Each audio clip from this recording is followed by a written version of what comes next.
Hello everybody, and welcome to this tutorial video.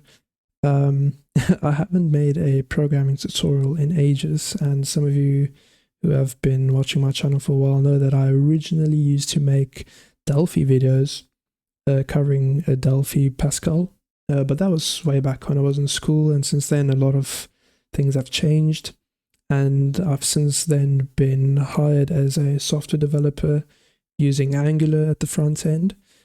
So I've gained a lot of knowledge in Angular, and I've wanted to make an Angular video in ages, but I just haven't had the time to get to it yet. So today I'll be making a video on Angular version 18, or at least the most stable version, Angular 17, and using Angular to build a very cool flag guessing app, which kind of looks like this. So it's very simple and basic. Don't judge the the UI, but this is the end results of what we're going to be building. It's a simple flags quiz. You choose a region that you want to basically play flags for, and if you click on it, you'll be presented with a bunch of flags, and you'll need to go ahead and test out your geography knowledge and see if you know the flag being shown. It comes with all the, necessary things for a quiz game. You'll have a score tracker. It'll show you whether you were correct or wrong in this case. That was the Maldives. Or you could just quit and decide to do something better with your time. So now that we're at it, I'm going to show you how to actually go ahead and generate a new application, and we'll get started from there. So to actually get started with a new Angular application, you need to make sure that you have the Angular CLI installed. So if you don't, to double check, you can run the command ng version, and that should show you the latest Angular version that you have installed for the CLI. In my case, it is version 18. But if you don't, you simply have to run npm install the add angular /CLI latest, and you need to install that globally. So make sure you do that before you get started with this. Hopefully some of you have some decent knowledge on Angular, as this isn't a beginner video. It is just a tutorial video showcasing how you would implement this type of application. So to get started, it's fairly simple. I'm just going to go ahead and cd into my desktop folder. And what I'm going to do is to create a new application. You simply need to run ng new. I'm going to call this flags quiz. You can call it whatever you want. And then press enter. And then I personally choose CSS for my styling. That's a personal preference. You could stick to regular CSS, doesn't matter. And we don't want any server-side rendering. So this is going to go ahead and create the application, generate and bundle everything, and install all the dependencies. And once that is done, I'll go ahead and get started with building the application itself. So I'll see you then.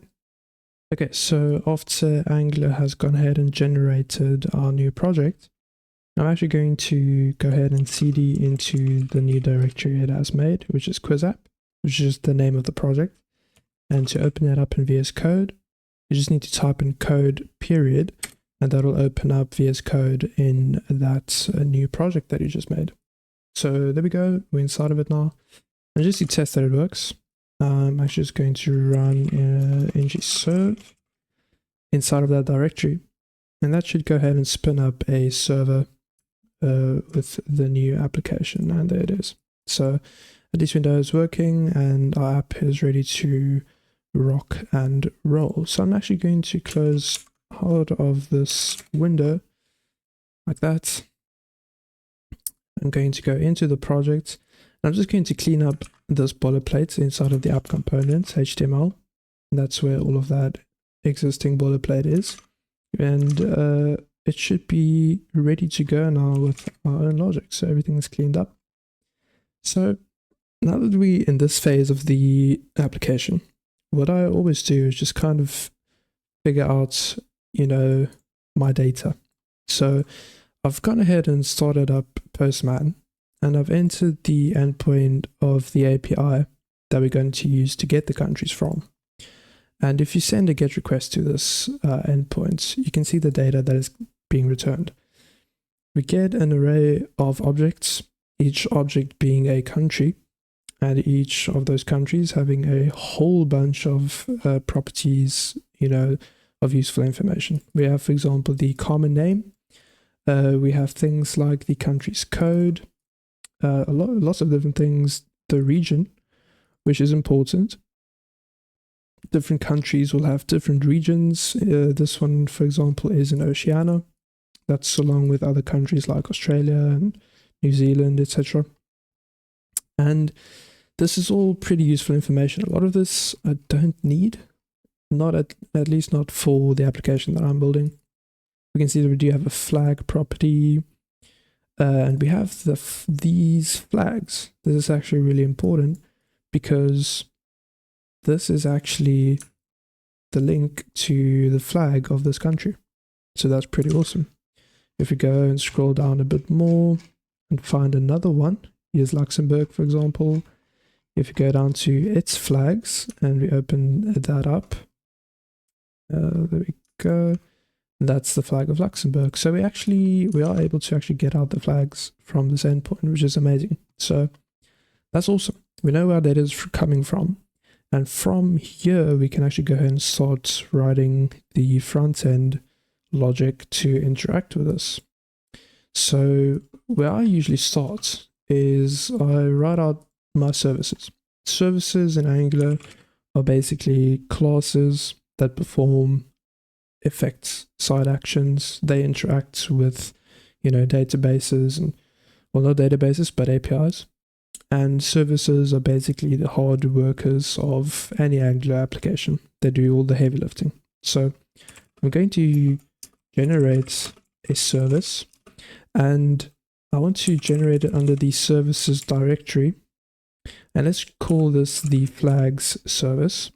And in order to make sure that the TypeScript files are generated inside of this flags directory and not just inside the services directory, you need to append a / to the end. And that'll go ahead and spin up a new service for us. So if you go to the services, you can see we have a spec file, which is for testing, and we have the actual flags.service.ts file. So the first thing that I want to do is I want to declare all of the necessary properties that I'm going to use in this service. And the first thing that I'm most importantly going to use is the HTTP client. I'm going to declare a private property called HTTP, and I'm going to inject the Angular HTTP client. So the HTTP client is provided by Angular under /common HTTP. And this method of injecting is a kind of newer way to do this. The other older way of doing it, well, not all the way, but the alternative way is to actually do this and say that we want to provide the HTTP clients, and now this HTTP property would be available inside of the service. But Angular introduced this better way of injecting a service into another service. And in order to actually make sure that the HTTP client is registered, we need to go and provide it in the app config file. So we're going to provide the HTTP client, and this is just a newer way with standalone components and standalone modules. Previously, we had to import the HTTP client module inside of the app module to actually tell Angular that we want to use the functionalities inside of that module. But because we're not using modules in this application, because it's an Angular 17 application, it's not necessary to do that anymore, which is pretty awesome. So now that we have this ready and we have the HTTP client set up and provided, we can actually go ahead and use it. So I'm going to create a function, and let's call it get flag, or let's call it get country data. And this is going to be a private function. So I'm going to use this naming convention, and I want to actually declare an interface, and I'm going to call it country data. So if we look at the object that's being returned by the API. It's pretty huge. A lot of information we don't really need. And if you're familiar with data transfer objects, you could actually call this a DTO. So the country data DDO is basically just an abstracted sub-object of a larger one. For example, we don't want all of this information. We only want specific parts of it. And in that case, the data that we want is the name. We want the flag code. I guess that would just be useful to have. We want the continent. We want I guess you could use this code instead. And the region, which is in this case like Europe. And we also want the flags belonging to each one of these. So the flags, for example, would be this SVG. So we could even have the alt as well for accessibility reasons. So that's actually really useful. So we only want to extract out that data. And so the DTO is that object that will contain only those bits of information. So it'll have a name, which should be a string.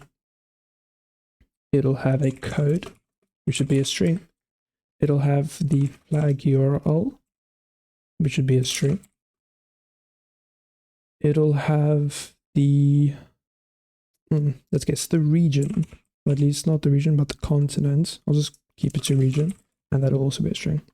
So this DTO interface is what we're going to use to actually interact with this data inside of the front end, because that's only really what we need for a flag quiz game. We don't need any more information than that. So in this getCountryData function, we then want to tell TypeScript that we expect this function to return an observable of this country DTO array.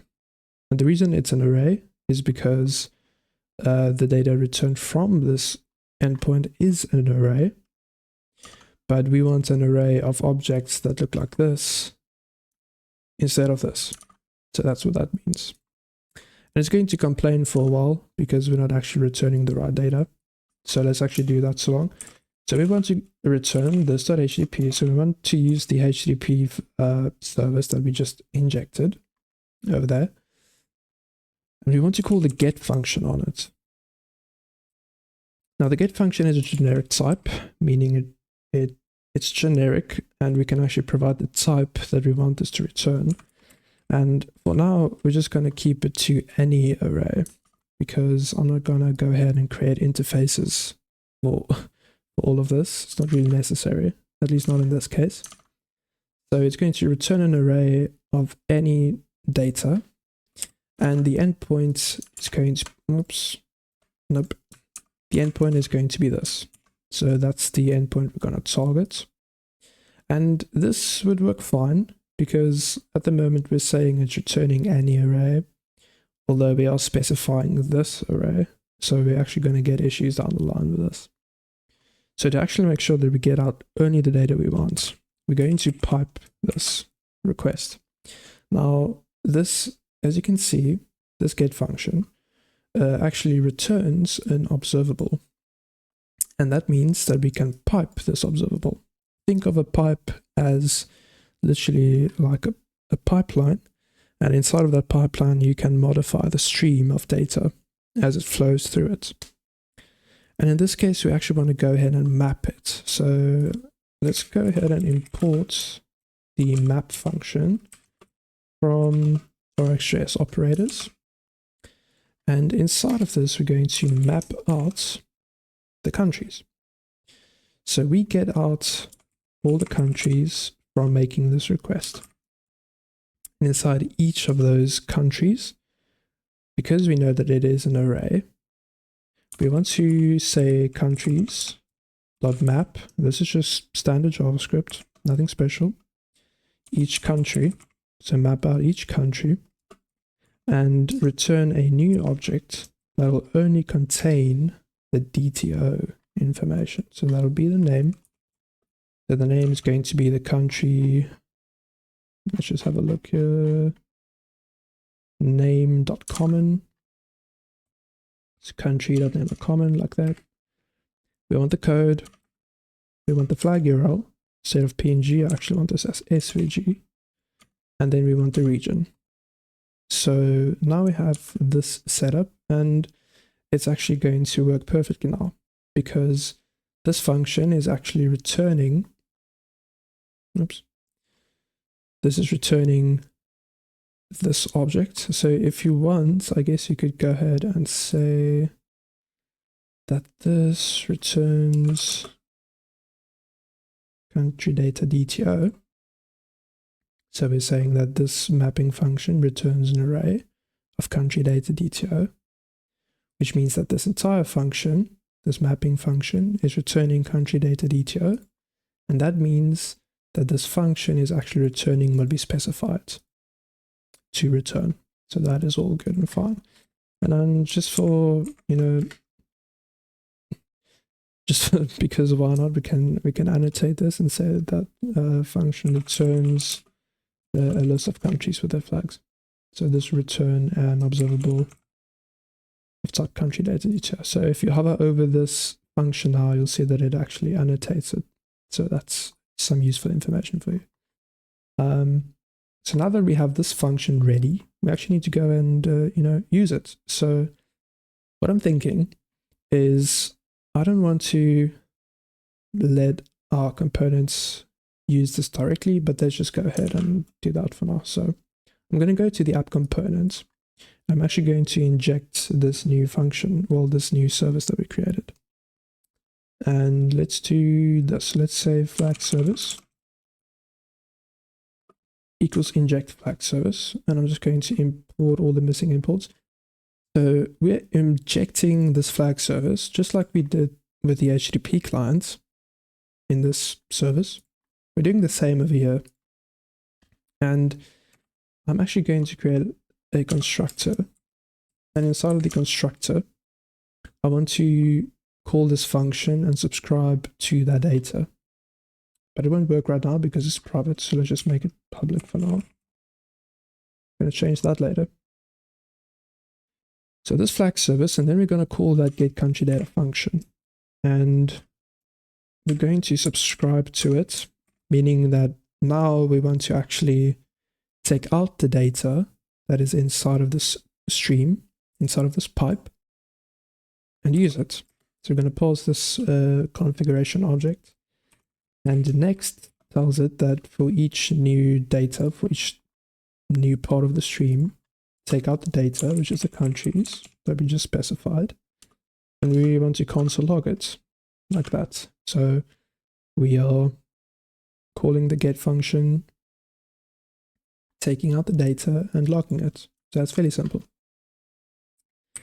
So let's do nvserve, spin up the application and just see what it does and how it looks. There we go. I'm going to inspect it and go to the console. And as you can see, there's an array of 250 items. I'm just going to go to any random one. And there we go.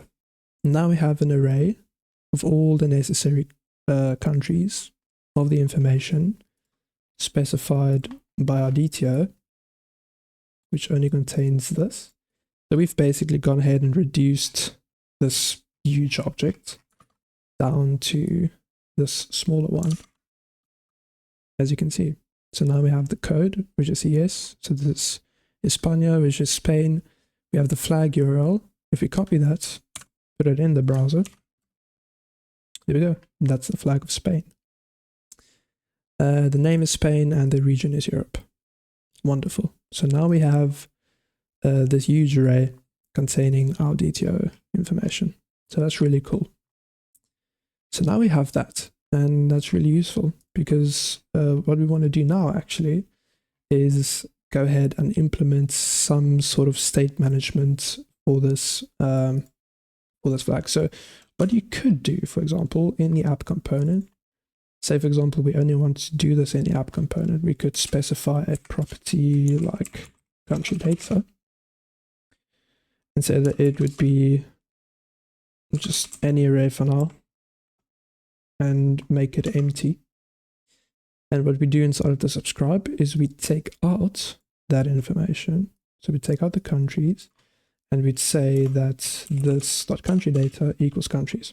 So we assign the countries that we get back from this get country data function and assign it to this local property on the component. And this would work perfectly fine. If we go into the app component, and let's use the Angular templating syntax. So we're going to say @for, meaning we're going to loop through something, and we're going to say country of country data. Just make sure that we track by the country name. For each one of those countries, let's do a div like this. That's pretty cool actually. And log out each one of those names like that. If we go out, we can see that this actually works. So we now have the data readily available inside of our templates. If we go and inspect the HTML, you can see we have all of these divs, each one of them containing the name of the country. So that works fine. It works perfectly well, but there's a better way to do this. This way of doing it, where we subscribe and assign the data locally, is a big no-no. Okay? Big no. Big no-no. It's a big whoopsie daisy. Okay? You don't want to do this. And I can't emphasize this enough.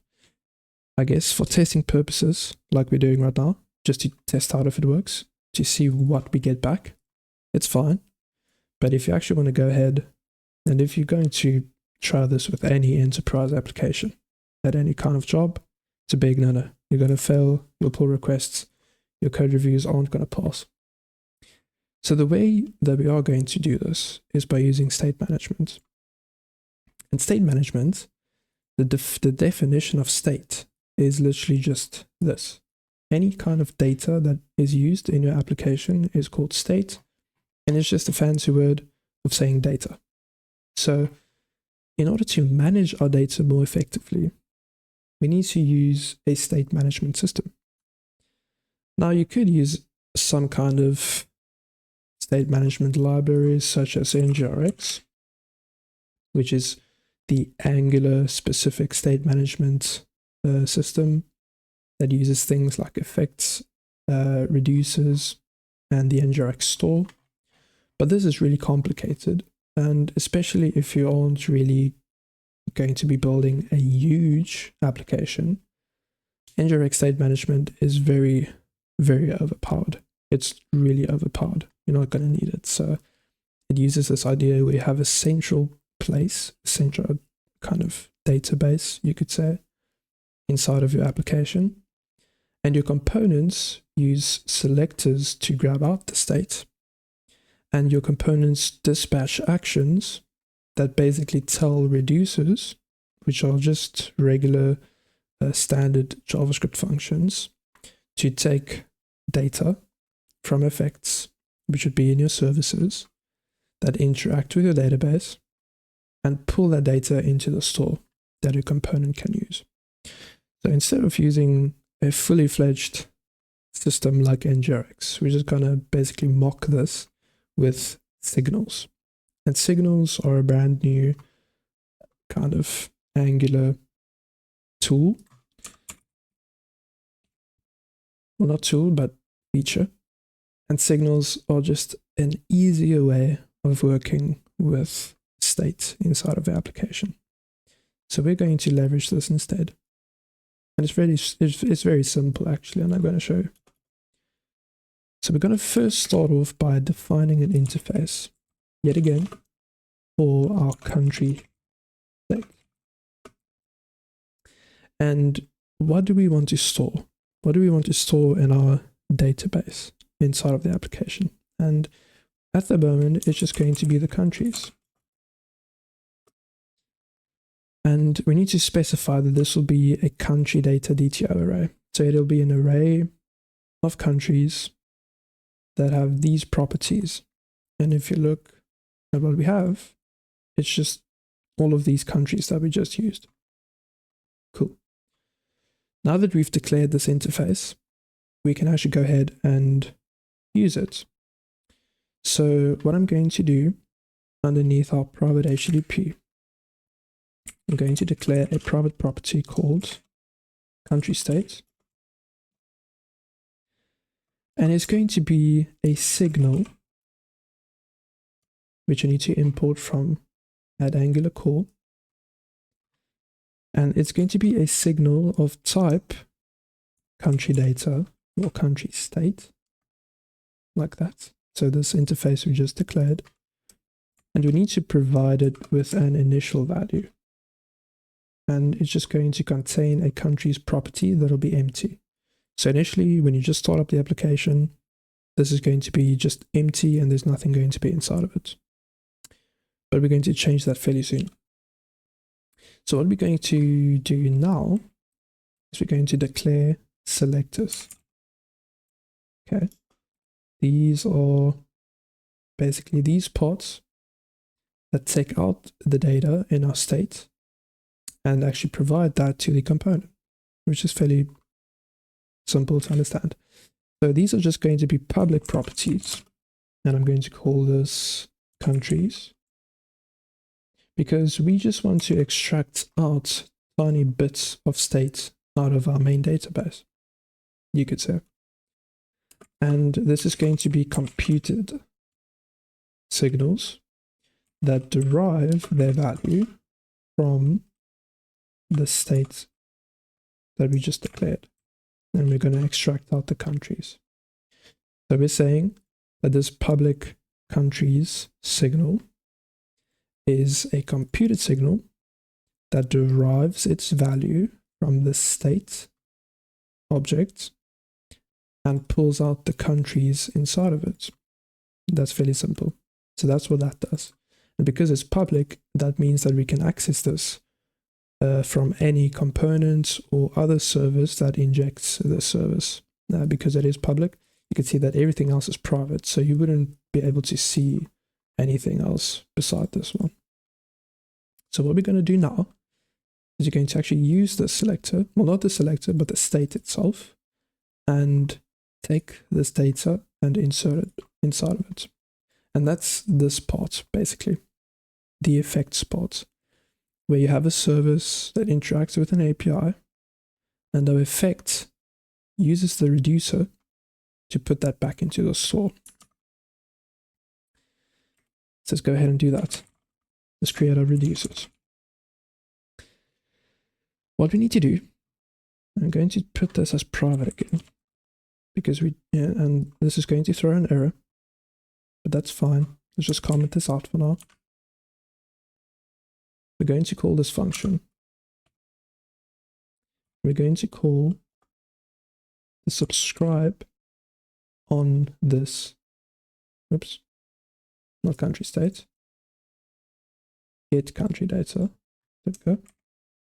And because this is an observable, we can subscribe to it. And I'm yet again going to pass in this object, maybe next the countries. And now we can do some pretty cool things with this. Now that we have the countries available, we need to tell Angular to update our state once we have the countries available to us. So at this point in time, we need to say that this.state, the country state, which is this signal, we need to update it. We're going to receive the state that's already inside of it. So we have the existing state inside of the country state, which is just at this point going to be an empty array. And then we want to return a new object. I'm actually going to wrap this in parentheses so we don't have to write another return. We actually want to keep everything inside of the state. So we're going to use the spread operator. And then we only want to update the parts that we want. In this case, the countries property will be overwritten by this countries data. You could see it as this, if that makes more sense. So we're saying that the country's property is now not going to be that, but is going to be that, which we get from this function. But just to simplify it, you can do that. So now, whenever this service gets injected anyway, gets instantiated, the constructor runs, and this function will be executed. And we are going to automatically populate the state from this function. So that's awesome. So that's working. All of this is done perfectly. Nothing else is needed over there.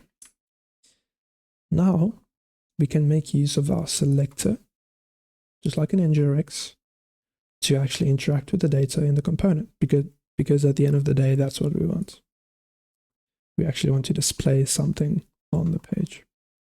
So now, instead of doing this, okay, which is a big no-no, like I've said, we never want to have our components manage our state. We never want our components to know about where their data is coming from.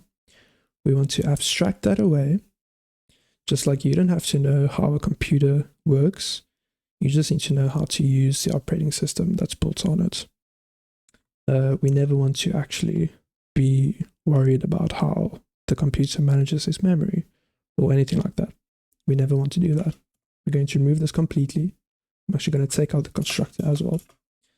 Take out this property and replace it with something new.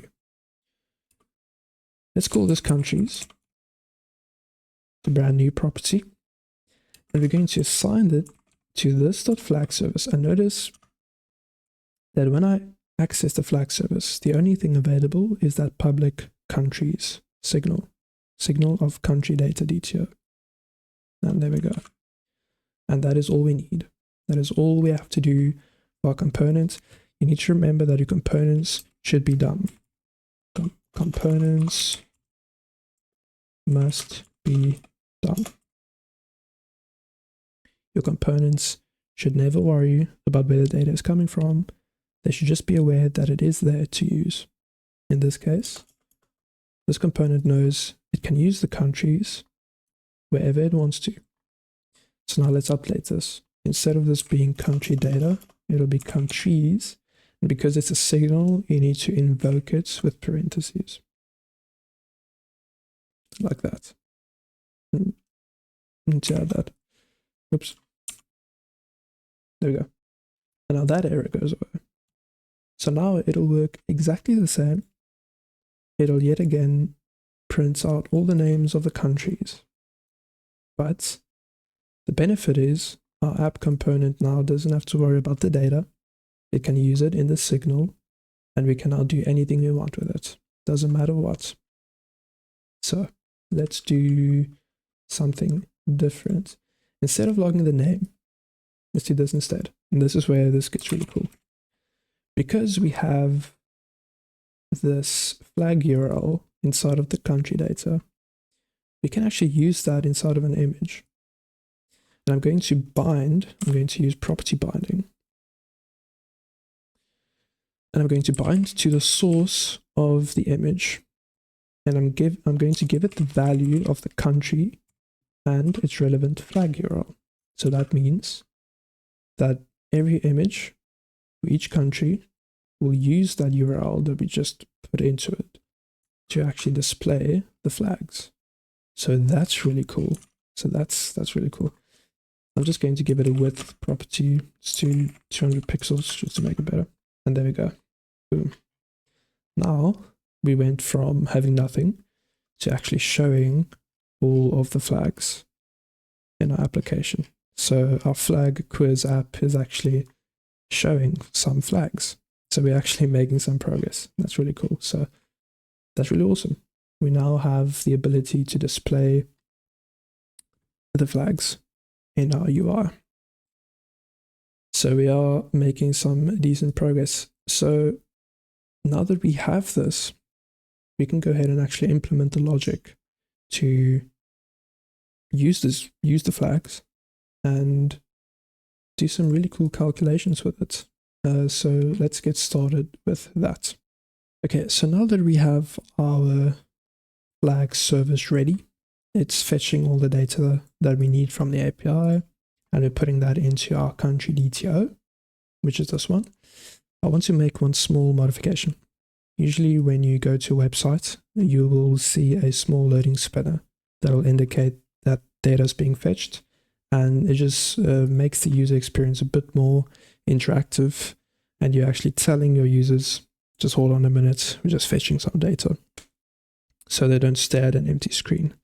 We want to do the same thing over here, and I want to show you how you would do this with signals and how we can use that, use signals to our advantage for displaying things like spinners, etc., while the data is being fetched. So inside of a country state, besides storing our countries, I'm actually going to add a new property, which is a boolean. Well, not a boolean like that. It's called loading, and this will be a boolean. Okay, so this loading flag initially is going to be set to true. Well, at least not true, but I'm going to set it to true by default. Just for now. So what this means is that as soon as you load into the website, this flag is going to be true, meaning there would be a spinner showing up. And I'll show you how to do that. But now we need to make sure that we actually update this value as soon as we get the data from our API. So now instead of just adding the countries, we're also going to set the loading to false, like that. And that's a very simple fix. So that means as soon as we update the data and we get the countries from our API, our loading spinner should disappear because we are setting this loading property to false. So that's the first thing that I wanted to add. The other thing that I think would be useful is at the moment we have all the countries. Inside of all the countries we have the regions. But what if I wanted to store the regions as a separate array that we could use and access inside of the app component? So let's add another property to our state, and let's call this regions, and this would be a string array. So it would be an array of strings containing the names of the regions, like that. Now again, our regions initially will be an empty array because there won't be anything loaded. But as soon as we have the data and we have those countries, we can go ahead and set the regions like this. So we're going to populate a new array. We're going to spread out a new set of the regions. So a set is like an array, although it is iterable, meaning you can iterate through it. However, sets only contain unique values. So we have 250 different objects, each one being a different country. However, multiple countries can be of the same region. So we wouldn't want 250 string values of different regions. We only want a unique set of each one of them. So it should be at most 7, because there are 7 continents. But I do think that they don't use North and South America separately. They just use it as the Americas. If you search in this, there you go. So the region is Americas, and that'll be fine for me. So now that we have this, we actually can use this inside of our app components. So let's just make sure that we update our selectors appropriately. So we need to make a public loading selector, which would select out the loading property of our state, as well as a public regions one, which will take out the regions out of our state. And now that we have these, we can use them inside of our component. So we already have countries. Let's define another one for loading and another one for the regions. Let's just demonstrate this. If I go inside of this, instead of logging the countries, let's do regions. I'll just say track the let's do region instead. like this. I'll just do that, that's fine.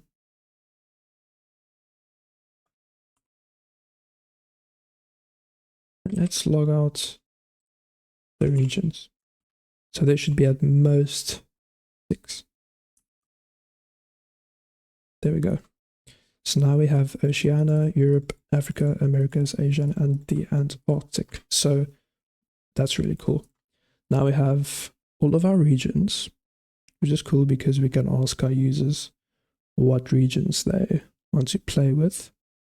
And as soon as we have that information, we can show all the flags belonging to those regions. If we want to go and make it even more complicated, instead of having countries as a separate array, we would probably have something like for each region, we would have the countries inside of it belonging to it. But that's getting a bit complex, and that's really not necessary for this. So now that we have that, let's actually go ahead and maybe get some HTML going, or displaying our information. So I'm going to create a container div that I'm going to style, and inside of our container, let's say we have another div called quiz container. Okay, and initially we want our users to select their region they want to play. So what I guess we would do, and I'm just going off a whim here, I haven't planned out anything beforehand, so just bear with me. There probably will be cuts in the video. So we have our quiz container, and I guess I'll just go ahead and write this out quickly and just skip to that part of the video quick. Okay, so what I've done is I've just declared a local property on the app component called selected region. So initially this would be empty because this would be selected by the user, and we'll update this accordingly. So what I've done, since I've declared this here, I can use the if templating syntax and say that if the selected region equals an empty string, then we want to render a specific we want to render only a specific piece of template. In that case, this will be the quiz container, and I'm just going to use this actually because that's exactly what I want. So let's just call this flags quiz like that, and then choose a reason to start the quiz. So our users need to select the region that they want to play with. So we'll have that, and then inside of that we'll have another @for region of regions.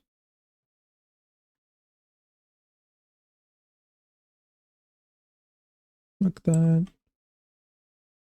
Track region. Like this. Just need to make sure. Okay, so it does have the $. Cool. So now for each one of those,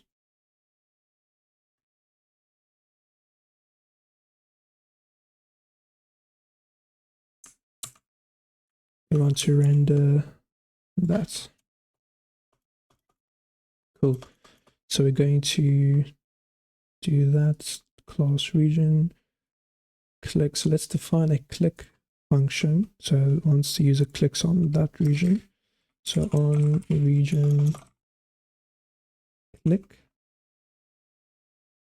and we'll pass in the region, which would be a string, and then we'll set our selected region to that region that we fetch from the front end. So select region, and then so on region click, we'll pass in the region, and we're just going to display out a p tag showing the region itself like that. So let's see how this would look. Okay, so as you can see, we have flags quiz, choose a reason to start, and then we have all of our regions being shown over there. I just need to go ahead and style them a bit better. So just hold on for me while I do that.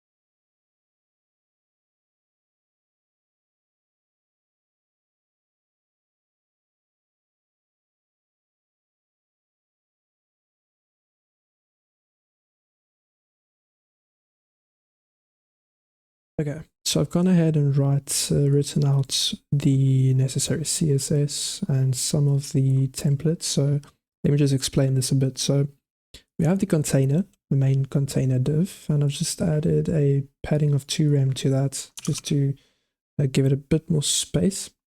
And then for the region container, which is this part inside of each of these regions, I've given that a display of grid with 2 columns and 3 rows, like this.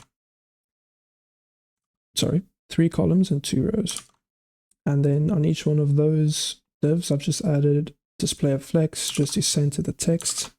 And then I've added some border radius and just a few hover events. So if you hover on it, it'll just make this cool animation type of thing. So that's cool. So now we have our regions. So now we can allow a user to click on one of these to actually select the region they want to play. So that's pretty cool for me. I've also added a font family of sans serif to the root just to make the fonts look a bit better. So now that we have that set up, let's actually make sure that when we click on one of these, we set the region correctly. And then once our region is selected, meaning this would be false, we can add the else case. And the else case is then going to be another like quiz container. And inside of our quiz container, we'll have flags quiz. And then now we can actually show the flag and the necessary options for the user to enter an answer. So what I'll do is I think there needs to be another div over here. Just remove this. Okay.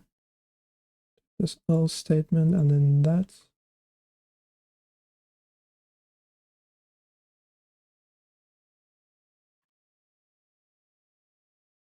Ah, okay. So we have that div and then we have another, oops, this is so annoying. Another div right there, so we just need to close correctly. There we go. Okay, so once our user selects a region, that region would get active, and we need to make sure that we update our kind of available flags to use correctly in the app component. So since we have our countries available to us, and each one of those countries obviously have their own regions, I'll need to update this and make sure that we are correctly using that. So I'll just write some of the templates and then I'll get started on that quick. Okay, so what I have now is that on the region click, we are setting the selected region, which is initially empty, to that specific region. And we then populate this available countries array to only those countries where they have this specific region belonging to them. And we actually filter through this signal that we have available. So what we could do now is since we have this available, I'm going to add a few more properties to this. So let's do our current flag index, and let's initialize that to 0. So that's basically the starting point where we want to start with. So in this array that we do have, we can access the flag that comes first, basically. So in our app component, we have this image, and I'm going to provide the source, and that's going to be available countries. We're going to use the current flag index, and we are going to access the flag URL on that. So that'll be the image. Again, I'll give it a width of maybe 100 pixels for now. Yeah, then the source is going to be that. Cool. Then we have I'm going to remove those quick. I don't need a label now that I think of it. What I need to do next is I need to provide a user input. So user input, this is also going to be empty initially. So this is what the user is actually going to type into a text box to actually say what the country is that flag belongs to. So initially it is going to be empty, and I'm binding that to the ng model, the two-way data binding on this input. For this to work, however, we need to import the forms module, because the forms module provides that directive. And how that works,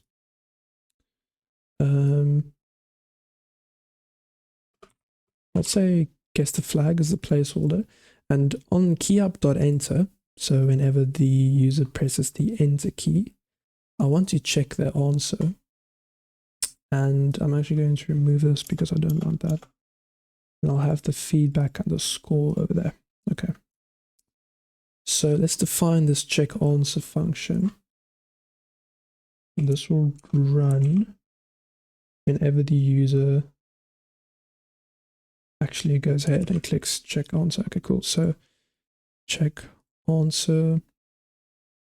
Now I'll just remove these. There we go. So check answer, what this is going to do is it'll say if the user input equals the name of the current available country given our current flag index, then obviously their answer is going to be correct. So that'll be good, obviously. So let's declare a feedback, which is going to be empty. I'm going to increase the index whenever that happens. So we go to the next flag, and I'll reset the user input to an empty string. And what I'll then do is I'd say that this.feedback equals correct. So whenever that happens, this p tag, oops, let's just uncomment both of these. Okay. This p tag will then reflect the answer that they gave, so whether it was correct. And if not, if it is not correct, then the feedback is going to be incorrect. Try again. Either way,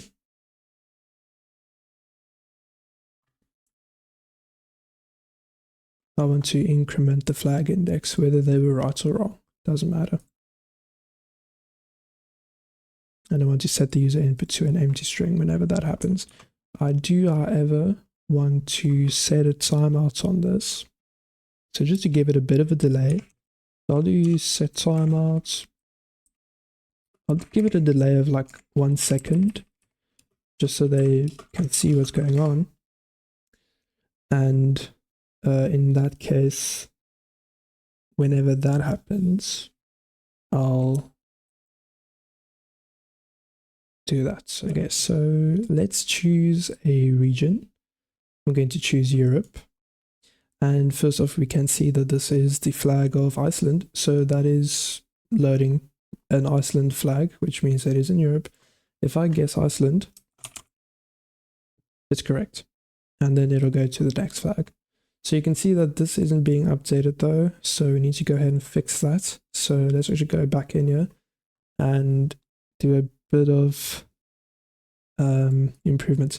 Instead of just saying incorrect, I'll say like the correct answer, yeah, but like that. So the correct answer is, and then you would say whatever the available country is currently and its name. So it'll display the name of the country it was. So that's correct. And then I just need to make sure that I reset the feedback as well inside of the timeout. So reset the feedback, make it null again basically, and then we can go to the next flag. So let's test this out. Let's do Asia. That's Cambodia. So let's enter Cambodia. That's correct. That's South Korea, but let's just say North Korea. And that's incorrect. Let's make this feedback a bit longer. Let's make it 2 seconds. I'm just going to change the styling a bit.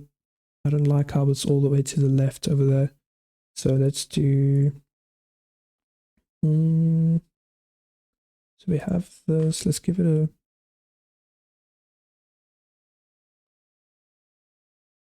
let's say... not quiz, container, flags, container.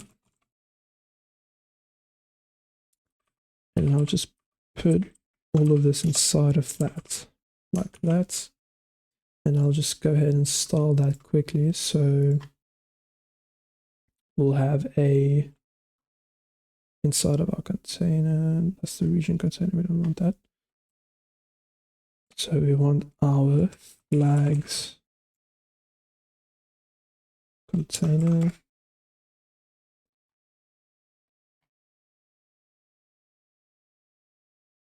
Let's do a display flex on the main container, flex direction column.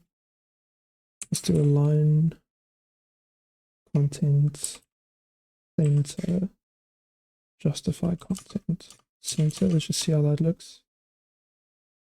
Okay, so that's the main container over there. Let's just give it a width as well. So a width of 100% and a height of 100%. There we go. I guess we kind of don't want 100% of the viewport, maybe like 80%. Cool. So now we want this to be moved to the center. So let's inspect. You can see that this is fine, but obviously this main div, the flags container div, is stretched out. So we actually need to add to that a display of flex, justify content center, and align item center. So now that should be nicely done in the center. And then I'll do a flex direction of column with a gap of 1 rem, just to put some spacing between the input and the flag itself. And now I just want to style the input itself a bit. So inside of the flags container, we have an input. So let's style that. Let's give it some padding. So like 1 rem. Let's give it a nice border radius and a border and a bigger font size. Yeah, I like how that looks. Let's make the image itself a bit bigger as well. So instead of 200 pixels, let's do 400 pixels. Just make it nice and large. There we go. Guess the flag. That's Iceland again. And that's correct. It'll wait for 2 seconds and then go to the next one. Let's guess wrong. Incorrect. The correct answer is Luxembourg. Cool. What I want to do next is I just want to randomize it a bit. So I want to make it fetch the flags randomly. Let me just clean up this code a bit and then I'll be back. Okay, so I've made a few more changes to the styling. I've just added a justify content of flex start so that the content would start at the top So whenever we click on something, then it'll start from there. So what I want to do now is make the accessing of the array a bit more random. So instead of just incrementing, I guess incrementing the array would be fine. But well, to be honest, for now, that'll be more than fine. Let's now make a score system. So let's add a score and we'll initialize it to 0. So we'll have a feedback, and we'd have another p tag for the score, like this. So you can see our score is 0 at the moment. And let's make it so that it actually shows us how much we got right out of the total. So available countries.length. So we have 0 out of 53 of all the European flags. So that's cool. What I want to do... Now that's fine. I'm not going to bother with starting for now.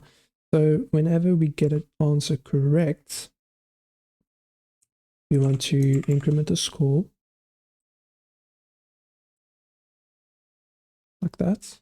So we increment the score, otherwise we don't really bother with it. Then we want to check that if our score equals the length of the array, well, at least not our score. Let's keep another variable here that's called our count, which is also 0. And this is going to keep track of how many flags we've gone through. So instead of a score, we actually keep count of how many flags we've did. If our count equals our, oops, not just count, let's start a count. Sorry, I'm really going off a limb here. I haven't planned this through at all. This is just me really thinking and going through a process of how I would write this. But I'll say that if the count equals the available countries.length, that means that we've actually ended the game. And as soon as that happens, I'll set a flag. If that happens, game end, and we'll set the game into true. But I need to make sure our count starts off as 0. I need to set this to 1 though, because we're checking at the start of the game. Possibly I should make this, I should put this at the end, not at the start, because if you're still busy with a game, if you're still with a flag, and you did 9 out of 10, and our count is 9 out of 10, we are going to increment it, so we need to check way at the end. So I'm going to move this at the end, and if that is not the case, then we can move on to set up timeout and everything like that. Okay. So if game end is true, I want our, does a game end equals true, then I want to reset all the values. So I want to set the flag index back to 0, the input back to 0, the feed back to nothing, the count to nothing, and our selected region should then also be equal to nothing. So it'll basically just completely reset the game. So let's test this out. So I'm going to do the Antarctic. That's only 5. So wait, there's one more thing. I want to make this 2 lowercase. Oops. Because currently as it is, it'll check exactly. There we go. So let's do Antarctic. This is Australia. Well, clearly I was wrong.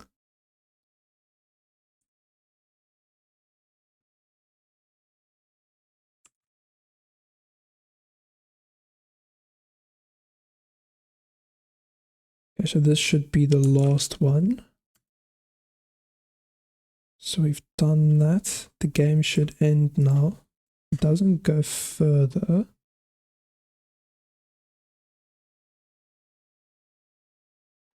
Oh, reading name. Oh yeah, because it's trying to go to the next one. So I guess it's not setting equals true. So we need to make sure that if our region is empty,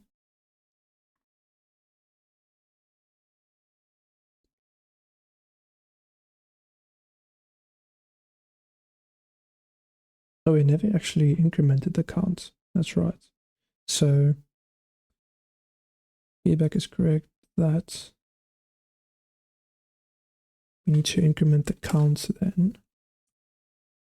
And then we need to check. There we go. Okay, that's probably why it didn't work.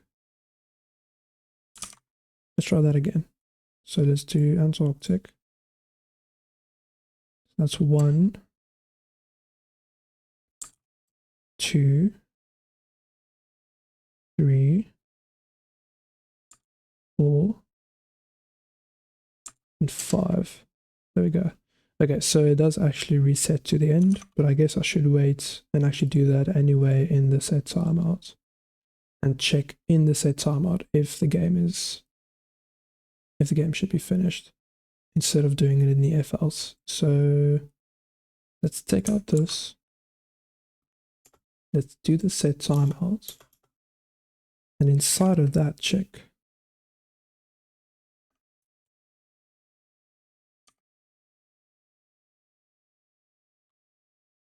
Like that. Okay, so that should be fine.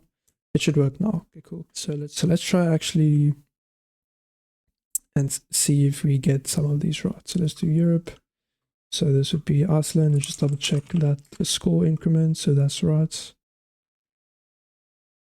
That's Luxembourg, so that's correct. So it keeps track of the score correctly. So that's also working correctly. Awesome. So I guess that's really, I guess let's add one more component.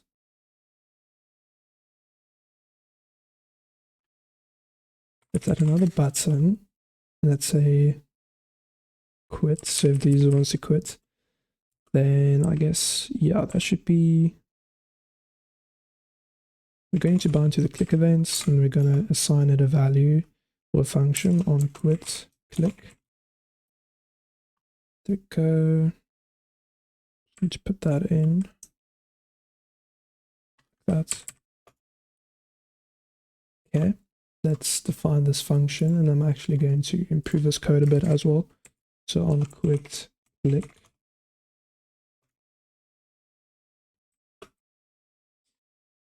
And whenever that happens, let's call a function called reset. So what this does is basically reset everything. So I'll call this .reset inside of this on quit click. And I'll actually, instead of doing all of this, I'll call this .reset. So that just makes it a bit cleaner. Let's check if that works. So let's do this one again. So 1, 2, and 5. And then it should quit. Correct. And then if I'm playing, decided now I don't want to do this, I don't like this anymore, and I press quit, it should take me back. Awesome. That's great. So that's basically a very bare bones basic game that we just built in Angular. And it's actually really cool how you use so much of the Angular features in creating such a simple game. That's fun to play and aids a lot in learning a lot of the basics of Angular. Let's just style this button a bit better. I'm very finicky about how my buttons look. So let's go into, let's do a quit class. So like that, button.quit. And I'll just do some padding on it. Let's do padding of 1 rem. Let's give it a border radius. Let's do the background color of white. Give it a border of solid black, I guess. Yeah, that'll be cool. A cursor of pointer. Give it a margin left of maybe 1 rem. Just give it some space. Font size 1 rem. And then whenever we hover on it, let's change not the background color, but the border. Let's do 1 pixel solid. Instead of blue, let's do a better color, kind of like greenish. Not greenish, more like reddish, like that. Okay. Let's see how that looks. Yeah, there we go. Awesome. So that's Iceland. Nice. Yet again, Luxembourg. Ideally, I would want to randomize this, but just for the sake of time and simplicity, this works perfectly fine. And it's fun to play. I hope this video has been useful to you, and you know that you've at least gained some knowledge about decent, good Angular. Wait, why is that not incrementing? Stopped at 5. Okay, it does increment. Okay, I was like, okay, cool. So yeah, that's the very basics of how to build this type of quiz game in Angular using very basic concepts. We've covered almost everything that Angular has to offer, all the way from our servers using signals and, you know, a Redux type state management to manage our states in our application. We've looked at how to write templates, accessing our signals instead of using, you know, pre-populated arrays and subscribing manually. We've learned how to inject services and defining functions to call whenever we bind to events, as well as using things like URLs and, you know, images to dynamically display an image like this, binding to its source property and dynamically changing that image. We don't add multiple images. We literally only have one image, but we cycle through the sources by using the Angular property binding. So we've also looked at using two-way data binding with the ng model banana in a box syntax to bind to user inputs, and dynamically checking checking our user inputs and updating our state locally. And one thing that's important to notice in this component is that we aren't using any external data at all.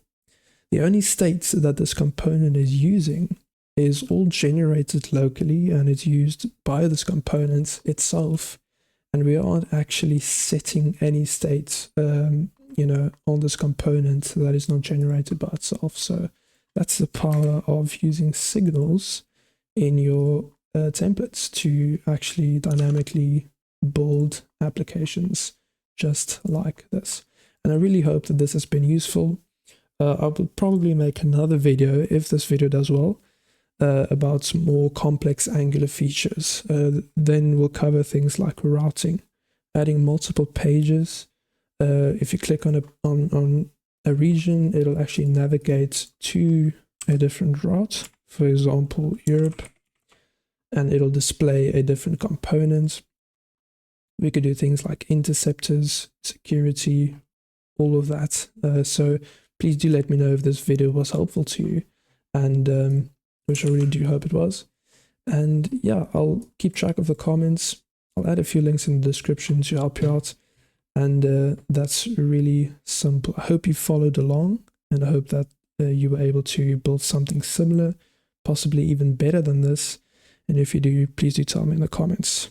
Thank you again for watching, and I do hope this was of use to you.